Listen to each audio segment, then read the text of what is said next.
Hello dear students, welcome to my channel beat competition.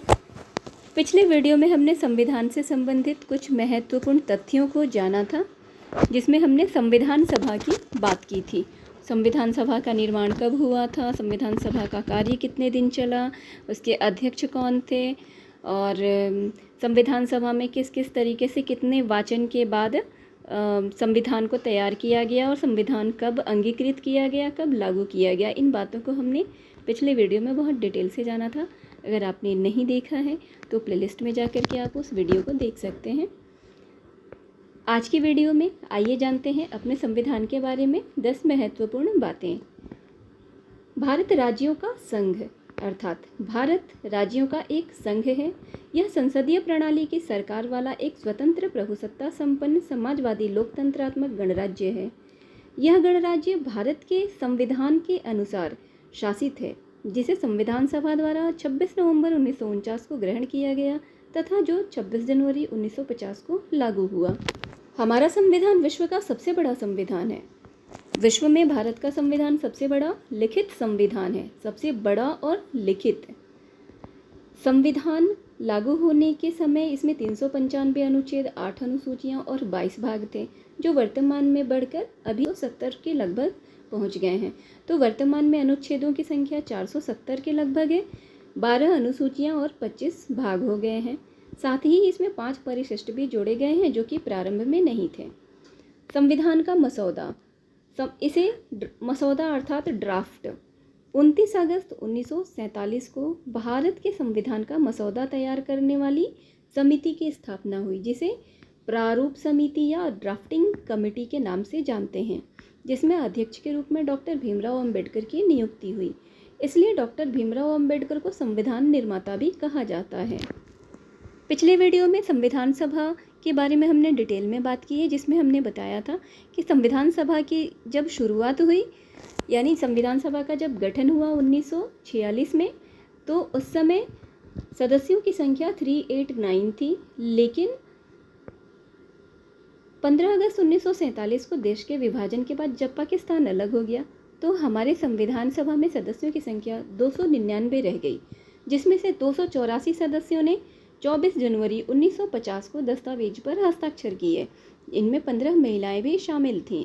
इसके पश्चात 26 जनवरी को भारत का संविधान अस्तित्व में आया और इसे पारित करने में कुल 2 वर्ष 11 माह और 18 दिन का समय लगा। संविधान की प्रस्तावना के बारे में बात करते हैं। भारतीय संविधान की प्रस्तावना अमेरिकी संविधान से प्रभावित है तथा विश्व में सर्वश्रेष्ठ मानी जाती है। प्रस्तावना के माध्यम से भारतीय संविधान का सार, अपेक्षाएं, उद्देश्य तथा उसका लक्ष्य और संपूर्ण संविधान का दर्शन प्रकट होता है।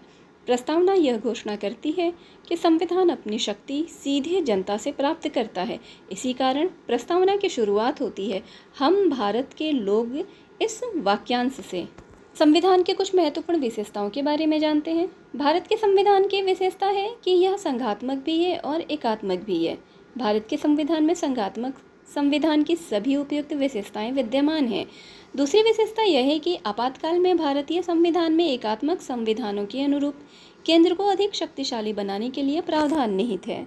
इसलिए भारतीय संविधान संघात्मक और एकात्मक लक्षणों का मिश्रण माना जाता है। तीसरी विशेषता यह है कि भारतीय संविधान में केवल एकल नागरिकता का ही समावेश किया गया है तथा एक ही संविधान केंद्र और राज्य दोनों ही सरकारों के कार्य संचालन के लिए व्यवस्थाएं प्रदान करता है। इसके अलावा संविधान में कुछ बहुत अच्छी चीज़ों को विश्व के दूसरे संविधानों से भी संकलित किया गया है। हमारे संविधान का स्वरूप संसदीय है। संविधान में सरकार के संसदीय स्वरूप की व्यवस्था की गई है, जिसकी संरचना कतिपय एकात्मक विशिष्टताओं सहित संघीय हो। केंद्रीय कार्यपालिका का संवैधानिक प्रमुख राष्ट्रपति होते हैं।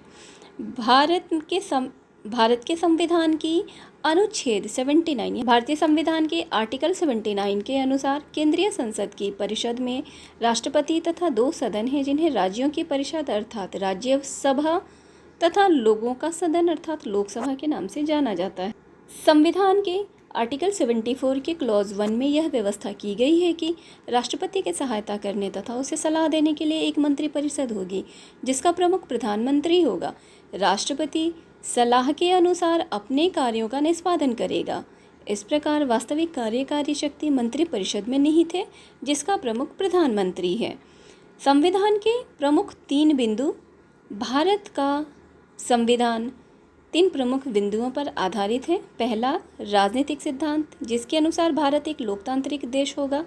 यह सार्वभौम और धर्मनिरपेक्ष राज्य होगा, अर्थात भारत का कोई राज्य धर्म नहीं होगा। दूसरा, भारत की सरकारी संस्थाओं के मध्य किस प्रकार का संबंध होगा, वे एक दूसरे के साथ किस प्रकार कार्य करेंगे, सरकारी संस्थाओं के क्या अधिकार होंगे, क्या कर्तव्य होंगे और किस प्रकार की प्रक्रिया संस्थाओं पर लागू होगी। तीसरा, भारतीय नागरिकों को कौन कौन से मौलिक अधिकार प्राप्त होंगे तथा नागरिकों के क्या कर्तव्य होंगे। इसके अलावा राज्य के नीति निर्देशक तत्व क्या होंगे। यह सभी बातों का संकलन किया गया है। संविधान संशोधन से संबंधित महत्वपूर्ण बातों को जानते हैं। संविधान सभा के मतानुसार देश चहुमुखी विकास के लिए समय समय पर उपयुक्त प्रावधानों की आवश्यकता पड़ सकती है, जिसके लिए संविधान संशोधन की 3 विभिन्न प्रक्रियाएं दी गई हैं। संविधान में पहला संशोधन 18 जून 1951 को किया गया था, जबकि अब तक संविधान में कुल 105 संशोधन किए जा चुके हैं। और हमारे संविधान की सबसे महत्वपूर्ण विशेषता है धर्मनिरपेक्षता। समाजवादी और धर्मनिरपेक्ष शब्द संविधान के 1976 में हुए 42वें संशोधन द्वारा प्रस्तावना में जोड़े गए। धर्मनिरपेक्षता का अर्थ है कि देश अपने सभी नागरिकों को जाति, रंग, नस्ल, राज्य, धर्म या भाषा के आधार पर कोई भेदभाव किए बिना सभी को बराबरी का दर्जा और अवसर देता है। तो आज के वीडियो में हमने संविधान की विशेषताओं से संबंधित महत्वपूर्ण बातों को जाना। वीडियो पसंद आया तो आप इसे लाइक, सब्सक्राइब एंड कमेंट कर सकते हैं। और हाँ, बेल बटन प्रेस कर लीजिए ताकि मैं आगे मैं जो भी अब वीडियो अपलोड करूँगी उसका नोटिफिकेशन आपको मिल जाएगा। वीडियो पर बने रहने के लिए धन्यवाद।